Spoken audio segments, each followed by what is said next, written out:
What if everything you thought you knew about the Renaissance was missing a crucial piece? We all know the names: Leonardo da Vinci, Michelangelo, Raphael. Their masterpieces define an entire era of human creativity.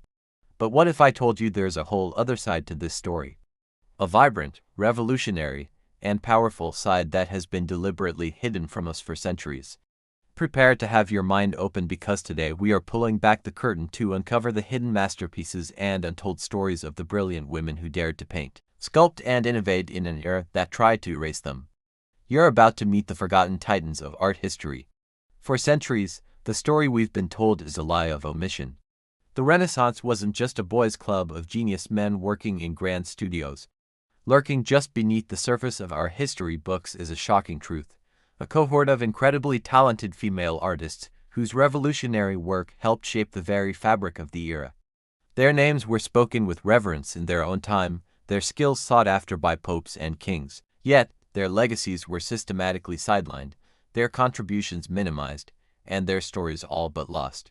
So, if you think you know the Renaissance, think again. Get ready to rewrite your art history books with us. Let me ask you a question. Can you name a single female artist from this iconic period? Go on, take a moment. If you're drawing a blank, you're not alone. Most people can't, and that is absolutely not an accident. It's the result of a historical narrative that has been carefully curated for generations. Today, we're not just looking at pretty pictures. We are challenging that narrative head-on. We will unearth the extraordinary contributions of forgotten women who were just as pivotal, just as innovative, and in some cases, even more daring than their male counterparts. So why don't we know them? Why have names like Sophonis by Anguissola, Lavinia Fontana, or Artemisia Gentileschi not been taught to us with the same reverence as Titian or Caravaggio? The first and most significant hurdle is what I call the veil of history. The prevailing narrative of the Renaissance, the one cemented by Giorgio Vasari in his famous book, Lives of the Most Excellent Painters, Sculptors, and Architects, was overwhelmingly male-centric. He created the blueprint for art history, and in his design, women were relegated to the footnotes, if they were mentioned at all. This wasn't just an oversight, it was a reflection of the world he lived in. History, as they say, is written by the victors, and in the 16th century, the public narrative was firmly in the hands of men. This leads us to the immense societal pressures and limitations placed on women. During the Renaissance, a woman's proper place was in the home, managing a household and raising children.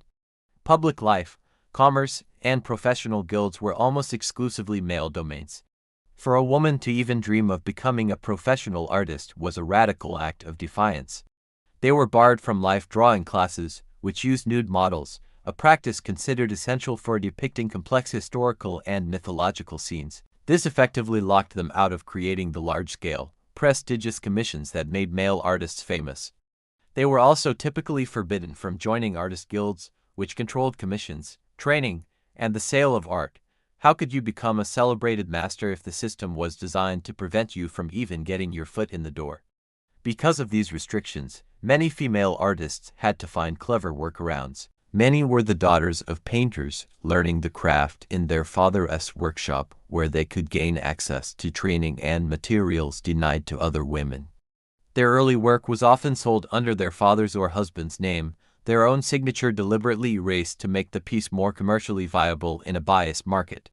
Sophonis by Anguissola, one of the first internationally recognized female artists of the era, came from a noble family that uniquely encouraged her talents, seeing it as a sign of a well-rounded, virtuous woman. Her father masterfully marketed her skills, sending her portraits to the courts of Europe, bypassing the traditional guild system entirely.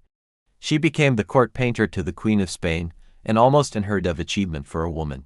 Then there's the monumental challenge of documentation and preservation. History tends to favor the powerful. The letters, contracts, and biographies of prominent men were carefully preserved. But the personal records of women, who often couldn't own property or sign contracts in their own name, were far more likely to be lost, discarded, or destroyed. When an artwork's attribution was uncertain, art historians for centuries would default to assuming it was made by a man, or at best, by the workshop of a famous male artist. It's only in recent decades, with new technology and a more critical approach to art history, that scholars have begun the painstaking work of rediscovering these lost legacies, reattributing paintings and piecing together the lives of these incredible women from scant clues and forgotten documents.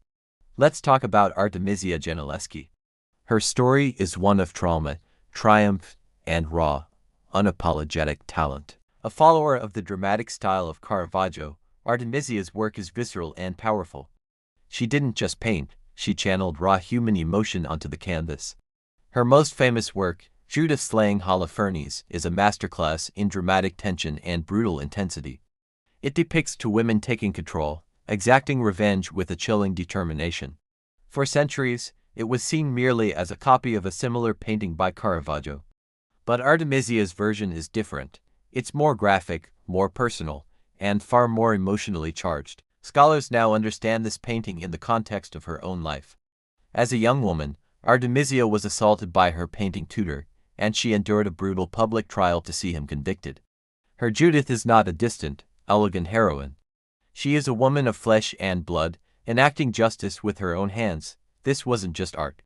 It was a declaration of strength and survival in a world that tried to silence her. Or what about Lavinia Fontana? Based in Bologna, a city with a slightly more progressive university that allowed some women to participate in public life, Fontana became the main breadwinner for her family of 11 children. Think about that for a second. In the late 1500s, a woman was the primary provider for her large family, all through her career as an artist. Her husband acted as her agent and managed the household.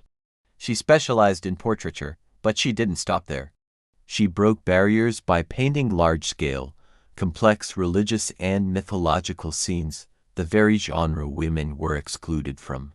She was the first woman to paint a female nude for a public commission, a truly audacious act. She eventually moved her entire workshop to Rome, where she became a painter for the papacy itself, gaining wealth and fame that rivaled her most successful male contemporaries. Yet, how many of us learned her name in school? Her success demonstrates that talent, when given even a sliver of opportunity, can shatter expectations. The rediscovery of these artists isn't just about adding a few names to a list. It fundamentally changes our understanding of the Renaissance itself. It shows us that creativity and genius are not confined to one gender. It reveals a more complex, more diverse, and frankly, a more interesting world than the one we've been taught. It proves that even when faced with overwhelming obstacles, the human drive to create will find a way. These women weren't just female artists. They were artists, period, and they were exceptional. They innovated with portraiture, pushed the boundaries of dramatic painting, and ran successful international businesses against all odds. Their stories are a powerful reminder to always question the narratives we are given, to look for the voices that have been silenced, and to celebrate the resilience of the human spirit. The veil of history is finally being lifted, and the view is absolutely breathtaking. We are just at the beginning of this rediscovery, and who knows what other masterpieces and forgotten geniuses are still waiting to be found in dusty attics and mislabeled museum archives. Thank you so much for joining me on this journey to uncover the lost women of the Renaissance. If you found this as fascinating as I do, please hit that like button and subscribe for more deep dives into the hidden corners of history. Let me know in the comments which of these artists you'd like to learn more about, or if you know of any others we should feature. Your support helps us continue to tell these important stories. Until next time, stay curious.